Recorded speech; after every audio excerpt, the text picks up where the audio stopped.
2024 वो ईयर रहा है जिसमें कनाडा ने इतने बड़े लेवल पे चेंजेस किए हैं कि या तो वो चेंजेस 2 या 3 साल पहले करनी चाहिए थी, जहां वो कम से कम 5-7 साल में करनी चाहिए। तो एक साल में इतनी चेंजेस की गई हैं जो 5-7 साल में धीरे धीरे करनी चाहिए थी। तो इन चेंजेस का रीज़न भी हमें पता है, उसमें मुझे जाने की ज़रूरत नहीं है। तो इस वीडियो में वो चेंजेस अब कैसे जो है कनाडा का इमिग्रेशन फ्यूचर शेप करने वाली हैं, चाहे वो स्टडी वीज़ा की चेंजेस हैं, चाहे वो विजिटर वीज़ा की चेंजेस हैं, चाहे वो वर्क वीज़ा को लेकर की गई हैं। तो आने वाले दिनों में कनाडा में इमिग्रेशन का फ्यूचर क्या होने वाला है, कौन से लोगों को कनाडा में एंट्री मिल सकती है, कौन से लोगों को वहाँ पे काम मिलेगा और कौन वो लोग होंगे जिनको कनाडा का पीआर इसके बाद मिल सकता है। तो बहुत इंपॉर्टेंट वीडियो है क्योंकि इस टाइम पे स्टडी वीज़ा वाले, वर्क वीज़ा वाले, विजिटर वीज़ा वाले सारे के सारे कंफ्यूज्ड हैं कि अब हमारा क्या होगा, कनाडा अब आने वाले दिनों में कैसा रहेगा, क्या उनकी पॉलिसीज़ होंगी। तो इस वीडियो में प्रॉपर इन चेंजेस के बेसिस पे जो भी फ्यूचर बन सकता है, चाहे आप स्टूडेंट हैं, विजिटर हैं, वर्क वीज़ा पे हैं, तो आपका क्या फ्यूचर हो सकता है, कनाडा का इमिग्रेशन कैसा रहेगा, डिटेल में डिस्कस करूंगा। डिटेल एंड तक चलते चलते आपको पूरी की पूरी चीज़ें क्लियर हो जाएंगी। तो वीडियो को एंड तक देखिएगा। उससे पहले हमारा यूट्यूब चैनल जरूर सब्सक्राइब कर लीजिए क्योंकि इस पर आपको ऐसी ही इन्फॉर्मेटिव वीडियोस देखने को मिलती हैं। सबसे पहले बात करते हैं कनाडा स्टडी वीज़ा की। कनाडा स्टडी वीज़ा में सबसे इंपॉर्टेंट पॉइंट इस टाइम पे ये है कि कम स्टूडेंट्स को आने वाले 2 या 3 सालों में एंट्री मिल सकेगी, इसीलिए उन्होंने कैपिंग की है और इसीलिए उन्होंने जो टेम्परेरी प्लान किए हैं, टेम्परेरी जो नंबर बताया है कि 25-26 में कितने लोग वहाँ पे टेम्परेरी वीज़ा पे जा सकते हैं, उनमें इंटरनेशनल स्टूडेंट्स की गिनती भी उन्होंने बताई है कि इतने स्टूडेंट ही हम लेने वाले हैं। तो ये सबसे बड़ी बात है कि अब उतने स्टडी वीज़ा इशू नहीं होंगे, स्टडी वीज़ा को जो है वो लिमिटेड कर दिया गया है, कम स्टूडेंट जा पाएंगे। उसके साथ साथ जो दूसरा पॉइंट ये है कि अब डाइवर्सिटी की भी बात होगी। कहीं ना कहीं पे इंडिया से बहुत सारे स्टूडेंट जाते थे, लेकिन जिस तरीके से उन्होंने एसडीएस कैटेगरी को डिसॉल्व किया है, जो कि सिर्फ चंद कंट्रीज जो हैं उनके स्टूडेंट्स के लिए थी, अब उन्होंने पूरी दुनिया के लिए एक ही कैटेगरी बना दी है जो कि है जनरल कैटेगरी। तो कहीं ना कहीं पे इस चीज़ की तरफ इशारा है कि अब कनाडा जो है वो डाइवर्सिटी की तरफ जाएगा, यानी कि हर एक जगह से, यूरोप से भी उन्हें स्टूडेंट चाहिए, एशिया से भी उन्हें स्टूडेंट चाहिए, अफ्रीका से भी उन्हें स्टूडेंट चाहिए। तो कहीं ना कहीं पे डाइवर्सिटी की इस टाइम पे जो है वो बात हो रही है। तो कम स्टूडेंट जाएंगे और डाइवर्स अलग अलग जगह से जाएंगे। ये बड़ा जो इन चेंजेस से निकल के आया है पॉइंट। दूसरा, स्टडी वीज़ा जो है अब इसके बाद वो अलाइन कर दिया गया है लेबर मार्केट के साथ। इसका मतलब ये है, हालांकि दूसरे कंट्री जैसे ऑस्ट्रेलिया की बात करें तो उनका पहले से ही ये सिस्टम है, लेकिन कनाडा ने अभी अडॉप्ट किया है। इसका मतलब ये है कि कनाडा में जो ऑक्यूपेशन डिमांड में है, जिन लोगों की उनको ज़रूरत है, स्किल्ड लोगों की, तो कहीं ना कहीं पे उसी तरीके की स्टडी करवाई जाएगी। तो इसीलिए स्टेम हो गया, हेल्थ हो गया, ट्रेड के प्रोग्राम हो गए, उनकी बात की जा रही है। इसीलिए इतनी बड़ी जो है इन डिमांड कोर्सेज की लिस्ट निकाली गई है। हालांकि लिस्ट बहुत लंबी है, आपका course most probably in demand में आ जाएगा, लेकिन फिर भी ये एक इस तरफ इशारा है कि इसके बाद जो भी स्टूडेंट वहाँ पे जाना चाहता है उसको इन डिमांड कोर्स में ही एडमिशन लेना पड़ेगा, तभी उसको वर्क परमिट मिलेगा। और वर्क परमिट के बाद पीआर के लिए भी वही लोग एलिजिबल हो सकेंगे जो इन डिमांड कोर्सेज में एडमिशन लेंगे। तो कहीं ना कहीं पे जो स्टडी को वो लेबर मार्केट से जोड़ दिया गया है और पीआर को भी उसी चीज़ से जोड़ दिया गया। तो तीनों चीज़ें लाइन में हैं इस टाइम पे, स्टडी वीज़ा, वर्क वीज़ा और पीआर तीनों लाइन में है। तो आपको स्टडी वीज़ा के टाइम पे ही वो स्टडी चूज करनी होगी जो आने वाले टाइम में आपका कनाडा में फ्यूचर डिसाइड कर सकती है। तो ये एक बड़ी जो चेंज आई है, बड़ा जो पॉइंट है। इसके बाद लास्ट में जो सारी चेंजेस से निकल के आया है, ये बहुत इंपॉर्टेंट पॉइंट है कि कनाडा ने भी दूसरे कंट्रीज़ की तरह जो है बैचलर और मास्टर को प्रेफरेंस देना शुरू कर दिया है। कनाडा ही एक ऐसा कंट्री है, अगर मेजर जो डेस्टिनेशंस हैं, चाहे यूएस है या यूके है, चाहे ऑस्ट्रेलिया है, अगर इनकी बात करें तो कनाडा ही एक ऐसा कंट्री था जिसमें डिप्लोमा में आपका वीज़ा आता था, डिप्लोमा में आपको वर्क परमिट मिलता था और डिप्लोमा वाले स्टूडेंट जो है वो पीआर भी हो सकते थे। लेकिन अब ये चीज़ जो है वो पॉसिबल नहीं हो पाएगी। अब से जो स्टूडेंट वहाँ पे बैचलर में एडमिशन लेगा, मास्टर में एडमिशन लेगा, उसी को प्रेफरेंस दी जाएगी। वीज़ा में प्रेफरेंस दी जाएगी, आगे चल के पीआर के पॉइंट भी उसको ज़्यादा मिलेंगे। और कहीं ना कहीं पे जो मास्टर्स की इन्होंने फैसिलिटीज़ दे रखी है कि मास्टर वाला जो है वो स्पाउस वीज़ा अप्लाई कर सकता है। तो कहीं ना कहीं पे हम इन चीज़ों को देख सकते हैं कि कनाडा ने भी अब मास्टर्स और बैचलर वाले स्टूडेंट्स को प्रेफर करना शुरू कर दिया है। मैं ये तो नहीं कहूँगा कि आने वाले टाइम में डिप्लोमा बंद हो जाएंगे, लेकिन मेजॉरिटी ऑफ उन्हीं स्टूडेंट्स को जो है कनाडा वो वीज़ा देगा, या उन्हीं स्टूडेंट्स की वहाँ पे डिमांड रहेगी जो बैचलर या मास्टर प्रोग्राम चूज करते हैं। तो ये जो स्टडी वीज़ा में जो चेंजेस की गई हैं कहीं ना कहीं पे वो इस तरफ इशारा करती है। इसके बाद बात करते हैं विजिटर वीज़ा की। बहुत ज़्यादा कन्फ्यूजन है विजिटर वीज़ा को लेकर। विजिटर वीज़ा की जो रिसेंट चेंजेस अनाउंस की गई हैं उनको लेकर लोगों में एक तरीके से पैनिक है कि अब कनाडा ने विजिटर वीज़ा बंद कर दिए हैं और अब किसी का विजिटर वीज़ा नहीं लग सकता है। पहले मैं आपको बात बता दूं, कोई भी कंट्री है, अकेला कनाडा नहीं है, कभी भी किसी का विजिटर वीज़ा बंद नहीं होता है। सिर्फ आप ही नहीं है जिन्होंने जाना है, पूरी दुनिया से लोग वहाँ पे विजिट करते हैं। किसी का बिजनेस का पर्पस होता है, किसी ने अपने जो है नियर एंड डियर से मिलने जाना है, किसी ने कॉन्फ्रेंस अटेंड करने जाना है, किसी का कोई डिप्लोमेटिक रीज़न हो सकता है। तो अलग अलग रीज़न की वजह से लोग विजिट करते हैं कनाडा में, तो इसको कभी भी बंद नहीं किया जा सकता। लेकिन चेंजेस जरूर की गई हैं। अब इन चेंजेस से हमें क्या समझ में आता है? सबसे पहला, अगर आपका पर्पस ऑफ विजिट जो है जिसलिए आप कनाडा जा रहे हैं अगर वो सॉलिड है तभी अप्लाई कीजिए, अदरवाइज कनाडा का वीज़ा आपको ना आज मिलेगा ना कल मिलेगा। तो विजिटर वीज़ा में सबसे बड़ी चेंज ये है कि पर्पस ऑफ विजिट, मान लीजिए आप का वहाँ पे बच्चा पढ़ता है, आप उसकी कॉन्वोकेशन अटेंड करने जा रहे हैं, वो पर्पस ऑफ विजिट एक बहुत सॉलिड पर्पस ऑफ विजिट है। दूसरा, किसी कंपनी ने आपको स्पेशली वहाँ पे इनवाइट किया है, उनका कोई सेमिनार है, उनका कोई इवेंट है, आपका प्रोफाइल है, आप उस कंपनी से पहले जुड़े हुए हैं, वो एक पर्पस ऑफ विजिट सॉलिड है। तो अगर आपका पर्पस ऑफ विजिट बहुत ज़्यादा सॉलिड है तभी आप अप्लाई कीजिए। दूसरे लोगों को मिलना पॉसिबिलिटी कम है।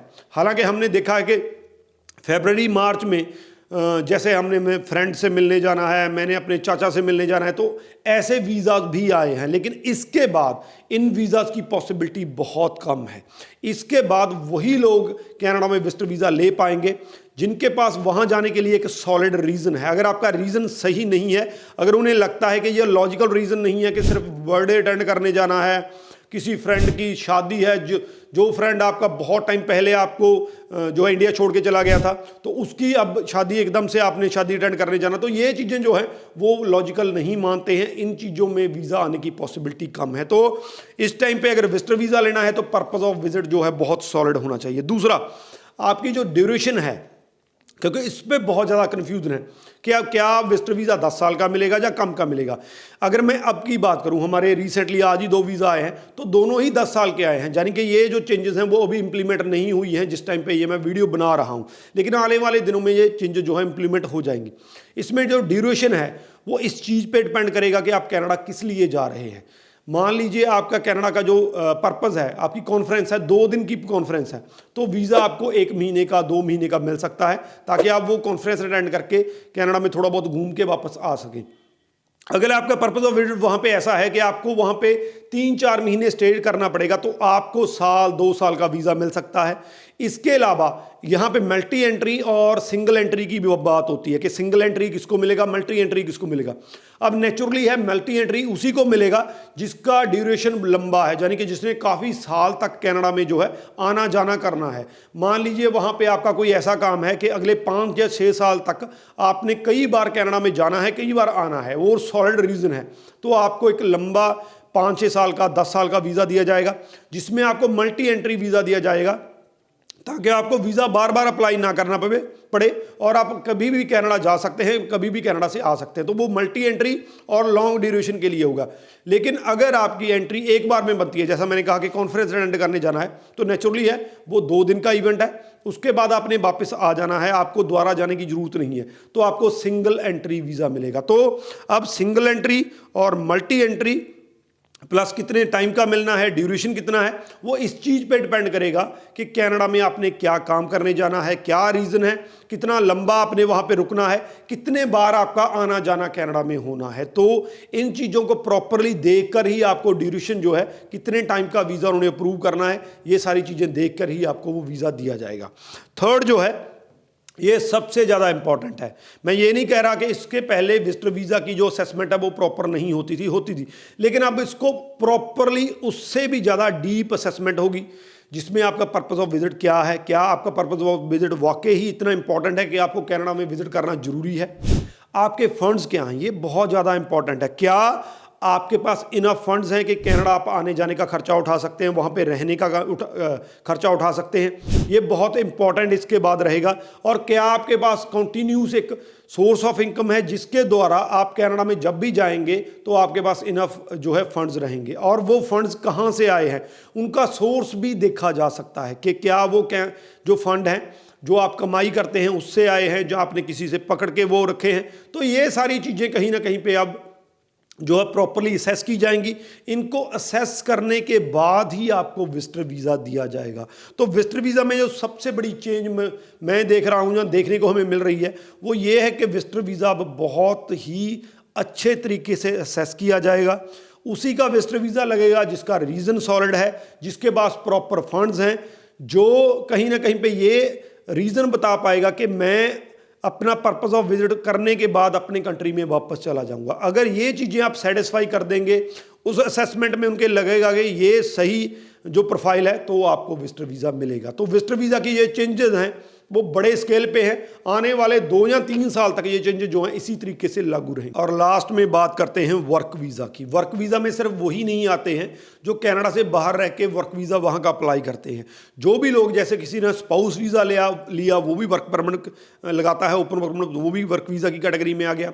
किसी स्टूडेंट ने अपनी स्टडी के बाद जो है वो वर्क परमिट लिया तो वो भी वर्क वीज़ा कैटेगरी के अंडर आता है। तो ये जो मैं वर्क वीज़ा का आपको शेयर करूँगा ये सब पे लागू होता है जिसने फ्यूचर में जहाँ कभी भी वर्क वीज़ा कनाडा का लेना है। तो इसमें सबसे पहले वर्क वीज़ा उसी को मिलेगा जो इन डिमांड ऑक्यूपेशन में लगाएगा। जो भी इन डिमांड ऑक्यूपेशन है आज के टाइम पे जो है बता देता हूँ, स्टेम वाले हैं, साइंस टेक्नोलॉजी इंजीनियरिंग और मैथमेटिक्स वाले हो गए, मेडिकल वाले हो गए, इसके अलावा जो ट्रेड्स वाले हैं, जो वहाँ पे प्लम्बर होते हैं, इलेक्ट्रीशियन, मैकेनिक होते हैं, तो इस टाइम पे इनकी डिमांड है।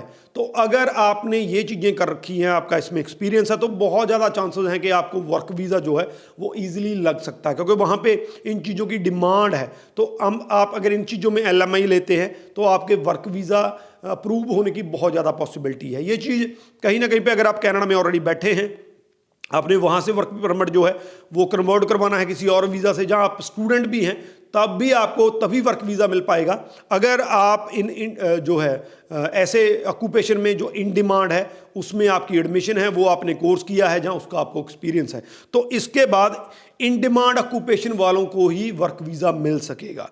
इसके बाद कहीं ना कहीं पे कनाडा ने इस तरफ भी इशारा दे दिया है कि हमें अब हाईली स्किल्ड जो है वो लेबर चाहिए। हाईली स्किल्ड का मतलब ये होता है कि एक तो आप वहाँ पे जो है ऐसे काम में गए हैं जिसकी स्किल ज़्यादा ज़रूरत नहीं है, जो एक लेबर कैटेगरी का जो आता है, और दूसरा सेमी स्किल हो गया।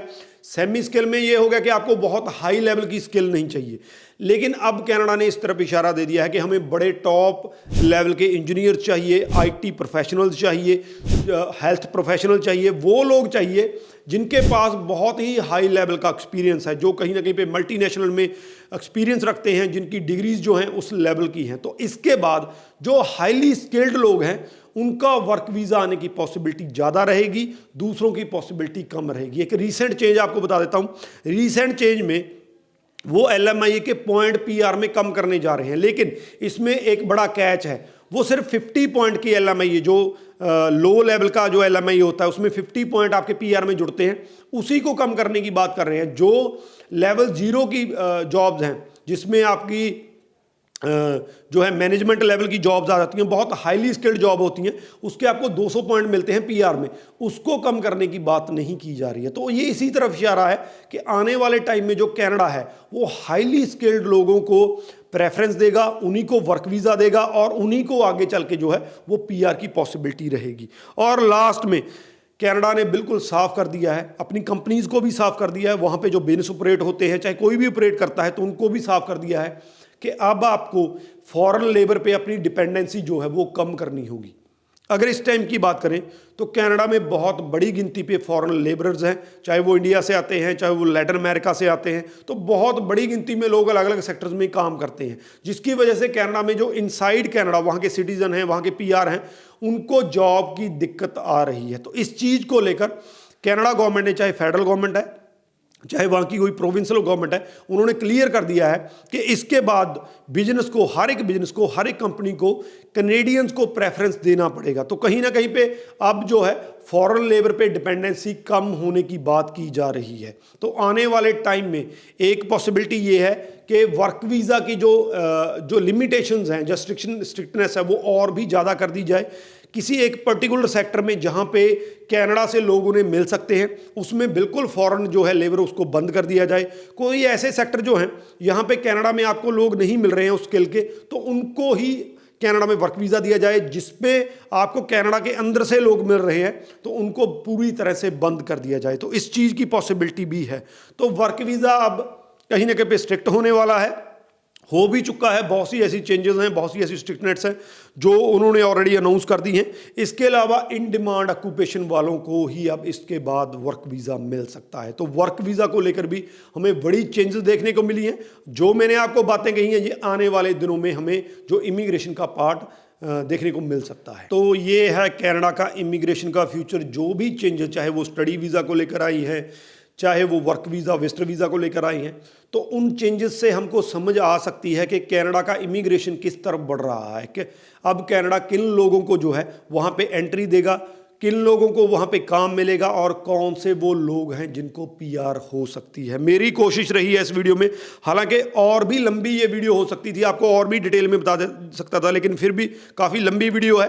मेरे ख्याल से इस वीडियो को देखकर आपको आने वाले टाइम में कनाडा में इमिग्रेशन का फ्यूचर, चाहे किसी भी कैटेगरी में आप अप्लाई करते हैं, आपका फ्यूचर आपको जो है वो प्रॉपर्ली समझ में आ गया होगा। बहुत इंपॉर्टेंट वीडियो है।